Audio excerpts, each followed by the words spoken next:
मुद्दा एमएसपी की मांग को लेकर डल्लेवाल ने ये कहा है कि जब तक एमएसपी लागू नहीं होगी उनका आमरण अनशन खत्म नहीं होगा, चाहे उनकी जान निकले। देखिए, उसकी स्थिति गंभीर है डल्लेवाला जी की, और ये मामला कोई नया नहीं है। किसानों की पहले से भी मांग थी।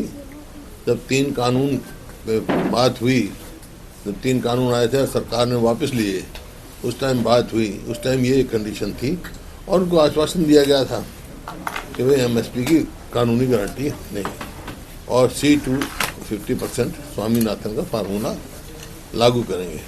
वही एक रास्ता है किसानों को कर्जे में डूबने से बचाने का। मान लो 2014 में 8 लाख करोड़ किसानों पे कर्जा था, पूरे देश के किसानों पे। अब वो 25 लाख करोड़ से भी ज़्यादा हो गया, बल्कि 26-27 लाख करोड़ हो गया होगा। तो किसान कर्जे में डूबता जा रहा है। तो उनसे तुरंत बात करके सरकार को चाहिए, डल्लेवाला जी के गंभीर स्थिति है, उनसे बात करके इस बातचीत द्वारा समाधान निकालना चाहिए।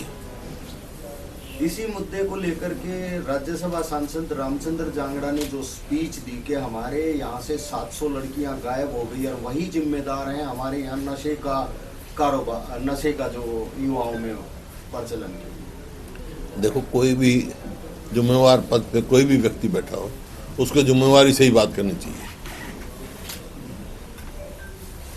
आज अब बेचोटाड़ा भी जा रहे हैं खनौरी में डल्लेवाल जी से। हाँ, जाएंगे। हम तो सभी समर्थन कर रहे हैं। हम तो शुरू से, मैं तो जो ये बनाया था वर्किंग ग्रुप, उसमें भी मेरी रिकमेंडेशन थी, बहुत सारी मान ली गई थी और इन प्रोसेस थी, तो मानने की बात थी। उसमें यही हमारी रिकमेंडेशन थी, C2 50% का दिया जाए और उसकी कानूनी गारंटी। बीजेपी तो बार बार कह रही है किसान, जो किसान है पंजाब के हैं, उन्होंने वहां से बात करनी चाहिए हमारी सरकार। किसने कहा? बीजेपी कह रही है, तमाम नेता। देखिए, किसान पंजाब का हो, हरियाणा का हो, यूपी का हो, मांग उनकी वाजिब है। जो बात थी उनकी हमारी कांग्रेस पार्टी का भी यही फैसला है। अगर कांग्रेस पार्टी की सरकार आती तो ये फैसला था भी एमएसपी की लीगल गारंटी देंगे और स्वामीनाथन C2 फार्मूला पर 50% प्लस 50% के ऊपर उनको देंगे। कांग्रेस की ये रायपुर में अधिवेशन हुआ था, उस कमेटी का अध्यक्ष मेरे को बनाया गया था और पूरी AICC में ये प्रस्ताव पास हुआ था। सर, आंसू गैस के गोले दागे जा रहे हैं, लाठीचार्ज हो रहे हैं, किसानों को आगे क्यों नहीं जाने दिया? देखिए, वही मैं कह रहा हूँ, ये अप्रजातांत्रिक है। कोई भी प्रजातांत्रिक देश में कोई भी अपनी बात रख सकता है। समस्या है उनकी समस्या सुननी चाहिए। और जब एक कोई अगर कानून हाथ में ले तो जरूर सरकार को करना चाहिए। पहले उनसे रखा गया, भाई ट्रैक्टर ट्रॉली मत लेके आओ, वो मान गए। अब तो पैदल आ रहे थे, पैदल आने में भी क्या तकलीफ थी उनको? आना चाहिए, देना चाहिए था, ताकि अपनी बात सुने, अपनी बात करें। दिल्ली में बात करने आए, जहाँ पे भी जाना चाहिए, सबका अधिकार है अपना बात कहने का। और सरकार के ये जिम्मेवारी बनती है सबसे बात करके जिसका समाधान वो समाधान निकाले।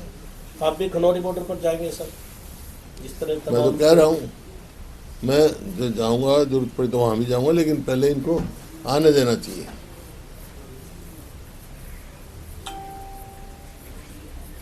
मैं कोई नंबर बनाने के चक्कर में नहीं हूँ। मैं इनकी जेन्युइन मांगों का समर्थन करता हूँ, समर्थन करती पूरी पार्टी करती है।